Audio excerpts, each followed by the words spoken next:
Hey guys, CharrChan here, or Tricerobat, same person. Today's video, I'm very excited because my Komi Nendoroid has finally arrived. Where is it? Here it is. Finally arrived. This is a present from my boyfriend, so thank you, Bryden.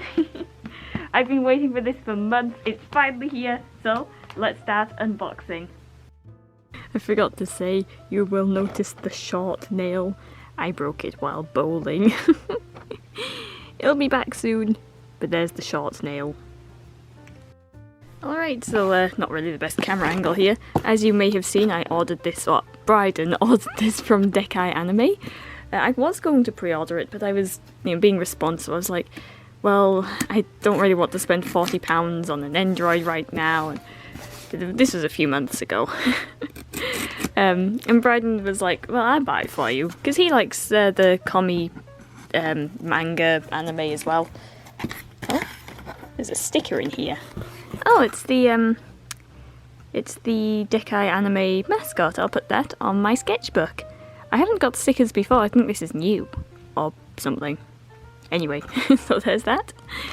And in here is Komi, I assume.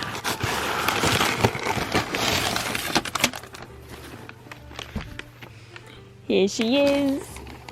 Get rid of all this paper.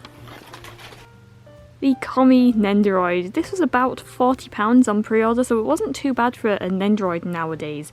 Normally they are like a bit more on the pricey side. I mean, I think the last Nendoroid I ordered, the last Nendoroid I've pre-ordered currently is the Konjiki no Gashbell Nendoroid, and that was about $45, which isn't too bad. So this was also on that kind of end of things, but I say this is a cheap Nendoroid because did you see the Miraculous Ladybug Nendoroid? I've complained about this before, but they're asking like £60 for that and it comes with nothing. The least detailed Nendoroid and it comes with nothing. Anyway, enough about that. Let's open Komi. So here's a quick look at the box. I'm sure there's tons of reviews already. But yes, here's the box. Here's the top of the box. And here is the bottom of the box, and it has the Shop Pro sticker on there to show it's official. So let's open it. Let's cut this tape up here. This is my 10th Nendoroid, I think. I'm not sure if I'm going to be like reviewing this or anything. We're just going to open it and have fun. I can't spend too long filming this because I do have work to do today. It is a Monday, so it's the working week for me.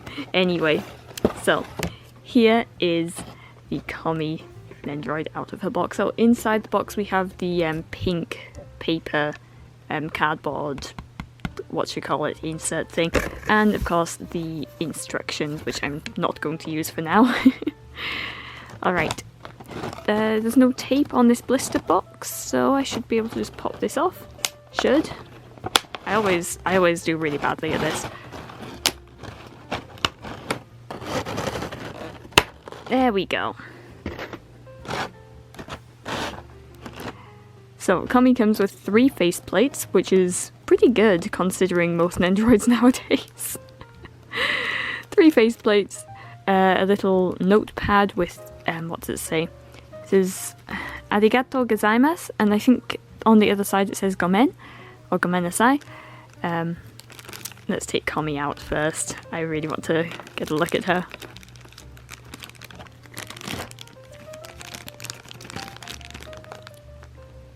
Remove the protective plastic. Oh, that paint job looks really good at first glance. Right. Let's remove her fringe. Oh, where's the seam line? Oh, that's a really well hidden seam line. Like, yes, you can see it at this side, but I don't mind that with Nendoroids because you know they're meant to be exchangeable faceplates, but it's really well hidden over here. Anyway, so that should, in theory, come off. Oh, a bit stiff. New Nendoroid stiffness. And that's the face protection plastic off. And wiggle the head off the body. Hopefully. Oh, I don't think this is going to work. Let's just pull that off. Anyway, now we've got her head off her body, let's have a look at the body. So Komi does come with a couple of different arms. I think I'm going to do like a pose with the this faceplate. This is quite a clean paint job for a Nendoroid. Well, I mean, Nendoroids are supposed to have good paint jobs, so this is a very nice, clean, simple paint job. She's got a slight gloss on her shoes. It's not too glossy, but it is glossy. Her legs are a bit more defined than other Nendoroids, because that's part of her character. She's got these big, long legs. She's a Bishoujo, like a pretty girl. So they've kind of brought that across in the Nendoroid sculpt. But I don't think it looks too weird either, so that's good. Then with her hair, it is really nicely shaded. Like, it's a simple shading technique, but it does work really well. Let's have a look at the faceplates, so if I can wiggle this face out, hopefully. A bit stiff. Oh, there we go. There's the inside of the head. Here's the default faceplate, which is her kind of default expression blank kind of look. Well painted, looks nice. Then we also have, if I can get them out without scratching them, we have the blushing, slightly like uncomfortable looking face. Embarrassed, you know, blushing. It's kind of similar to the first one. I know Komi is quite, she doesn't do too many different expressions really. She is quite reserved in her facial expressions, so I don't mind that they're fairly similar faceplates. They're not completely identical. That blush is pretty obvious, so that's good. And the faceplate that I'm probably going to be displaying her with is this one. It's a little bit strange, like especially from the side, because it's just so it's just smooth. There's nothing there. Mine has a glue stain on the like where the mouth would be. You see that little shiny shine? There's a bit of a glue stain on mine's face. Oh well, that's fine. I'll be able to rub that off with some rubbing alcohol or something. Maybe a little dirt speck on the snow. I can clean that up, be fine. So I'm probably going to use this faceplate. Let's have a look at the other things she comes with. Oh, her stand. She does come with a stand, of course. Let's take that out so we can use it. So as usual, you get the stand with the base and a spare neck peg in case you break the one that she already comes with. So let's put the neck peg back in there and put this back. Other accessories she comes with, maybe I'll put her together so we can start changing things out. It's a bit scary trying to put the head on with that loose hair strand. Maybe I should take the fringe off to attach the head again. In fact, I'm going to. There we go. There we go. That was really stiff to get that on there, so anyway. The faceplate looks less strange when it's actually on her. Maybe from the side it's still a bit strange, but from the front, that's really cute. Let's try and get her on her stand. How's that going to work with that hair in the way? See, my Bakura Nendoroid had a kind of similar problem because there's really long hair. It's really nicely sculpted. I love the feel of it. It's very smooth. Anyway, how is this going to work? Slightly different Nendoroid stand shape to normal, so that should help. It's a bit of an awkward stand. I think what might have worked a little bit better is putting a hexagonal peg in the hair, because that's just a little bit awkward. I'm not even sure one of the tripod stands. Let me go and get one. I'm not sure if one of these would be better. I don't actually like these. I don't like these at all. I tried them and they just don't feel as stable as one of the... Well, of course they don't feel as stable, but they just don't feel as stable as even just using the thing that comes with it, like this. This is a tripod. Anyway, so why don't we try that, if I can get her out of this without damaging her. Oop. If we pop that off.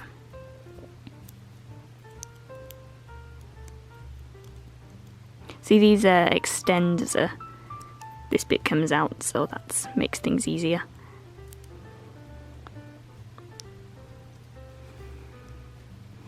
You know, I might actually use this rather than the base that it comes with, for once. Not my preference normally, but I'm not really sure I can get this stand to work how I'd like it to. Just a bit awkward. Well, I'm at a bit of a loss as what to do with this stand. Well, it would help if I had put the stand on correctly. Don't worry, I'll fix it later. A little bit complicated. Maybe there's some instructions that tell us a better way to do it? Not particularly. I think I've got it pretty much how the instructions say to. It's just not really the best design from a Nendoroid. That's I think my only complaint with this Nendoroid is that that is a nightmare to try and like get in. Yeah. Alright. Bit of an awkward stand, but that's alright. Wow, this video is almost 18. This video is 18 minutes long now, so that's going to be interesting to edit. Hopefully it's not too long. Anyway, what else does she come with? She comes with some little catties, which I've got to put on her. Let's try and put these on. I think these just slot into her, like, hair separation line. Let's see. Oops. I thought the ears would be magnetic, but they are not magnetic. What they are, though, is slot-inable. So, that one goes there. I don't think I was in frame for that at all, but how her ears work is that they just have a little teeny tiny sliver of plastic, a sliver of plastic that slots into the gap between the fringe and the back hairpiece. So you pull it out slightly, slot the ears in where you want them to be. This one has little grooves that go with the hair, if you can see that, and this one you just kind of have to guess. And you push the fringe back in and that holds them in place. It does mean there's a teeny tiny bit more of a gap than there would be normally, but that's alright. You don't really see it that much. So yeah, that's how you put the ears on. I'm not sure if I will display her with the ears or not. They are very cute, so probably. Then she comes with hands that hold the, are these the hands that hold the note? I'm not going to get the hands out if I don't have to right now. Maybe I'll play around with this later on the evening after I've finished work. I'm just filming this part now because I'm home alone, so it's nice and quiet. Alright, so this is the notepad that she writes on to speak to people. So on one side it says Arigatou gozaimasu, reading from the top and down from right to left. And on the other side, flip it the other way up, it says Gomen nasai. So, there we go. Nicely detailed. I don't see any paint defects on it. It's just like, it's not even a notebook, it's just a pad of paper, I think. Because I don't see any like ring binding things on it or anything, it just seems like a pad of paper, which makes sense, it's a bit more easy for the Nendoroid to hold. Then we have her bag, her little briefcase thing. Oh, mine's got a bit of a little plasticky thing going on up here, little dent. That's alright, it just makes it more authentic, doesn't it? Anyway, so I do hear that this has some really bad paint transfer issues, so I'm not going to be using this. Well, I might use it for like, the, you know, just do a pose with it. Well, even then I'm a bit hesitant to use this at all. Because I have seen pictures of the paint transfer happens on the skirt and the bottom of the blazer where this is held. It's not pretty, so don't recommend using this unless you just plan to display her with this indefinitely. Anyway, the paint detail is nice. I mean, there's not much to go wrong, is there?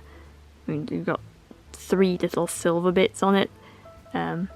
Nicely detailed. I guess this has become a review more than an unboxing, so this is now a review of the Komi Nendoroid, I guess. And she does come with the other arms. Oopsie. These are the arms that would typically go with the face I just have on her right now. So I guess I'll put these on now. Now, what I did think, I didn't like this at first. Well, I still don't like this for Nendoroids, but they've started, instead of just doing like full solid arms, they've been putting these shoulder joints on. It does give the Nendoroids more movability in the shoulder department, but it's just so annoying. Like, why not just make more arms, you know? Because it just gives us this awkward, horrible seam line there. I mean, it kind of blends in enough here. It could be excused as like a fabric fold, maybe, but not really, you know? You know what I'm saying. I'm sure Nendoroid people, figure collectors, all agree with me on this. These arms, however, are full solid arms, but they are also moulded to the front of her body so that they don't go anywhere. Oh, just dropped it. Alright. The only Nendoroid I've enjoyed having these little like shoulder seam lines on, if it ever goes in focus, is the Dralic Nendoroid, because on him you have to take the cape off every time you want to change a full arm, so that kind of means you don't have to do that each time. You can I'm just gonna have to take a fringe off, aren't I? The little cat ears, no! Okay, so Komi has a bit of a problem. When you want to change the arms, you have to take a fringe off because this gets in the way. Anyway, so let's try this again. So Komi, she doesn't come with any other arms that have attachments for the shoulder piece, which is a little bit strange. You would have thought if you're going to do the shoulder piece, maybe you should include some more arms for that, like, thing you've added, you know? You know. Well, I'm struggling to get this in. You know what, I'll be right back. I'm just going to go and heat her up. I'm back from the heater. Didn't use the hairdryer, used the heater. The fan heater. But it worked slightly. But not that brilliantly, though. So I guess it's just a bit of an awkward arm. Oh well. Whatever. Anyway, let's put her little ears back in so we can see the classic pose from Komi. So that ear goes there. As you can see, you pull the fringe out slightly and then put the other ear in somewhere over here, I think. Press the fringe in. It's not too difficult. Bit finicky, but it's not that bad. Anyway, there she is in her classic pose. That is really cute. This bit of fringe does really get in the way, though it is a little bit difficult to work around. Mine has a little bit of a problem with this shoulder joint over here, just not going in very easily or at all, really. So not ideal, but you know, I've got Nendoroids like that as well, that just don't, sometimes the arms don't go in fully. Not too bad. Quality control wise, she looks really good. I'm not seeing any major defects aside from this arm, but I mean, you know, it's not really something that could be predicted without trying every single part of a Nendoroid. You know, you assume that they would all be the same, but sometimes things like this happen. It's normal. Alright, my camera's gonna go flat, so let's switch to B-roll and final thoughts. Let's play around with the Nendoroids, see what poses we can do, and talk about it. Alright, let's go. Before we get into B-roll, I would like to say that I have figured out the stand situation. I flipped it round so that it curves more inwards rather than outwards, and that fixes the head problem a bit. She still can't bend her head like that far back. It's still not a perfect design. I do think they could have done better, but it is better than it was before, so now she can rotate her head a bit better than before. Anyway, on to B-roll. So it's been a few days since I recorded all of that and all of this, but I still absolutely adore this Nendoroid. She's so cute! And I know Nendoroids have had a bit of quality control issues recently, like some of them don't come out quite so good, but this one I think came out really well. The paint job is clean, everything fits, aside from that one arm which is a little bit iffy, but it fits well enough. My only real complaint is that the stand is just a bit awkward. They maybe could have done something different there, I'm not sure what, but something. Anyway, I'm really excited to take this Nendoroid out with me on photography trips, because that's the main reason I wanted her, was to take her out with me on photography trips. I've been getting back into my photography. I used to be, not to brag, an award-winning photographer, but then I kind of stopped doing photography for various reasons, like my camera broke, and I just kind of drifted away from it. I got bored, to be honest. I got bored of taking pictures of plants. Macro shots of plants was what I specialised in, and I got bored of it, so I've moved on to new things. So 10 years later, I'm doing figure photography. Anyway, me and my mum watched Komi together. We really enjoyed it, so my mum was also really really excited to see the Komi Nendoroid, so that was nice. I'm currently displaying her with the little cat ears and the little like cutesy face that she has. I'm not using the bag. I will never ever use the bag because I do not want paint transfer. I may use it like to stand on the base at some point maybe, but I'm not going to make her hold it because there's paint transfer that I don't want to risk. So yes, I think that's pretty much everything. Oh, did you all hear Love Live has shut down? It's gone now. Sad. I was playing a bit of Love Live this morning because I knew it was going to shut down today, but I thought it wouldn't shut down until about 3 PM because I think that's when the servers refresh and you get the daily rewards, but I was playing it this morning. I got up really early this morning because I couldn't sleep, so I was up at like 6 and then I played some Love Live, and I'm glad I did because I was in the middle of like idolising some cards just to see what they would turn into before they'd go forever, and then the app refreshed and it said thanks for playing Love Live, service has now been terminated, we'll see you in Love Live too. I was like, oh no. So yeah, I'm sad Love Live is gone now, but it'll be back eventually in like a month or so. So yeah, anyway, that was my Komi video plus a bit of rambling about Love Live, so thank you so much for watching. Please do not hit the like button as that probably hurts, it's not very nice, so maybe shake his hand instead. With that being said, I hope to see you in the next one, and bye!